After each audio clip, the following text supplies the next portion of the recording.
আসসালামু আলাইকুম সবাইকে। আজকে খুব অল্প সময় দেখে নেব ওয়েপন্স মুভির অফিসিয়াল ট্রেলার 2 এর রহস্য। রাত 2:17 17 জন বাচ্চা হঠাৎ করেই বাড়ি থেকে বেরিয়ে আসে।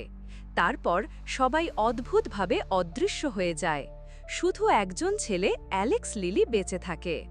সবচেয়ে ভয়ঙ্কর অংশ তাদের দৌড়ের ভঙ্গি, হাত দুটো পিছনে ছড়িয়ে অনেকটা নারুটো রানের মতো। ট্রেলারে দেখা যায় লবণের লাইন, রুন খোদাই করা ঘণ্টা আর মানুষ হঠাৎ রক্তাক্ত মুখে নিয়ন্ত্রণ হারাচ্ছে, যা স্পষ্টভাবেই অতিপ্রাকৃত শক্তির ইঙ্গিত দেয়।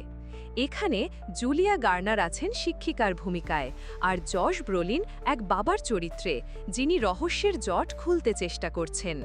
তো আপনারা কি মনে করেন, এটা কি সত্যি ডেমনিক শক্তির কাজ, নাকি অন্য কোনো রহস্য লুকিয়ে আছে?